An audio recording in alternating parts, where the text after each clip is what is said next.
तो आज से एक नई सीरीज स्टार्ट होने जा रही है जो कि होने वाली है इस चीज पे कि क्या होता अगर गोकू और वजीटा बन जाते मल्टीवर्स के सुप्रीम डिस्ट्रॉयर और सुप्रीम एंजल। अब तुम कहोगे आखिर इसका क्या मतलब है। तो बेसिकली ये सुप्रीम का और डिस्ट्रॉयर जैसा ही कॉन्सेप्ट है लेकिन मल्टीवर्सल लेवल पे। गोकू अपने थॉट से यूनिवर्सेस को क्रिएट कर सकता है और वजीटा अपने थॉट से यूनिवर्सेस को डिस्ट्रॉय कर सकता है ताकि मल्टीवर्स में संतुलन बना रहे। तो तुम सोच ही सकते हो कि गोकू और वजीटा किन ऊंचाइयों पे पहुंच जाएंगे इस सीरीज में। खैर अब तुम लोग हो सकता है सोच रहे हो कि मैंने पोल क्यों नहीं कंडक्ट किया या फिर मैंने किसी का सजेशन क्यों नहीं लिया।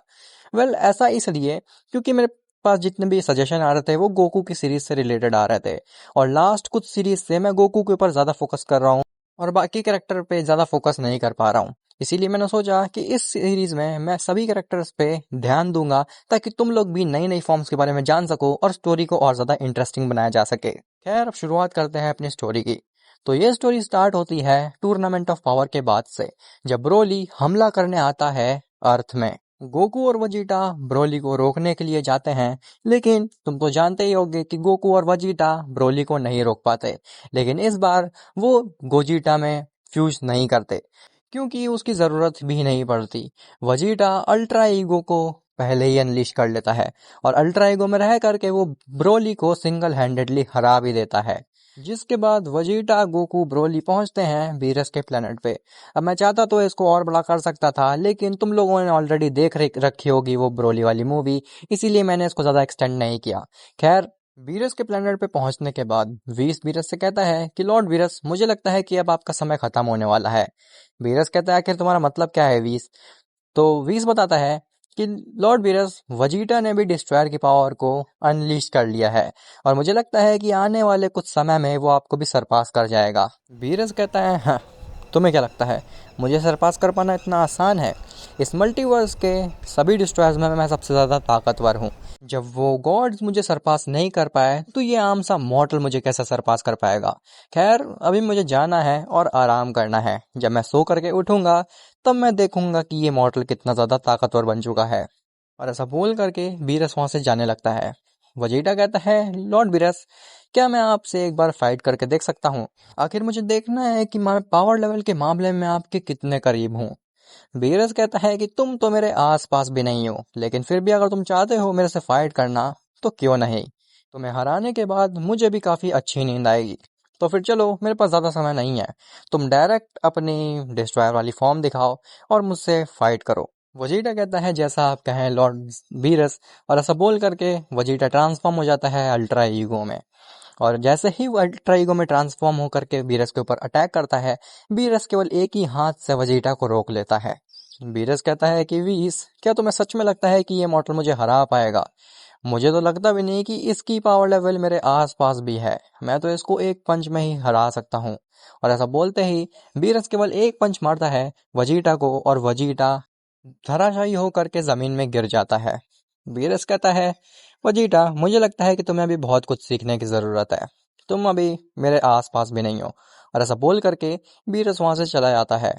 गोकू वीस से कहता है कि लॉर्ड वीस क्या मैं जान सकता हूँ आखिर लॉर्ड बीरस ने एक ही पंच में वजीटा को कैसे हरा दिया।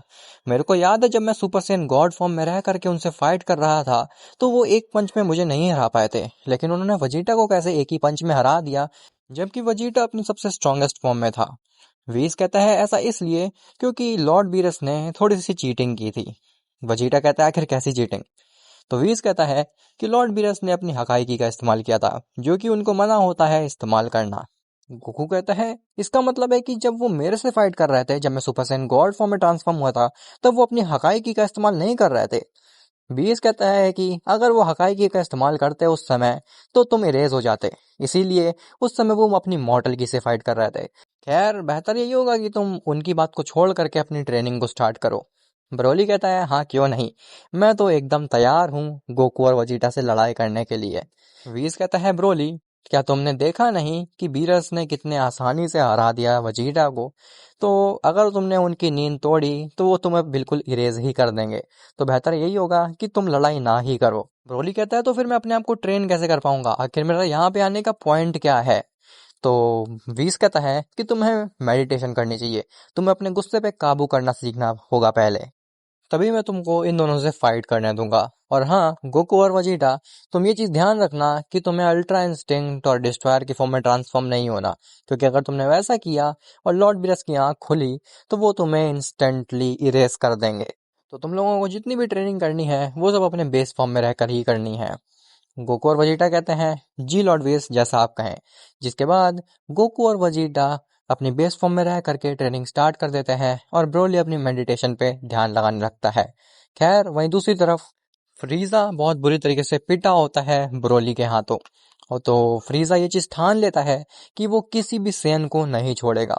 इनफैक्ट वो पूरी अर्थ को भी तबाह करके रख देगा। वजीटा कहते हैं मैं उन सेयन्स को पूरी तरीके से खत्म कर दूंगा, लेकिन उसके लिए मुझे अपनी नई फॉर्म में ट्रांसफॉर्म होना ही पड़ेगा। मुझे कुछ नई ताकत सीखनी ही पड़ेगी जिससे कि मैं उन सेयन्स, उन मंकीज को मार सकूं। खैर, वहीं यूनिवर्स 11 में बेलमोड जिरेन से कहता है कि क्या तुम तैयार हो उस काम के लिए जो कि मैंने तुमसे कहा है।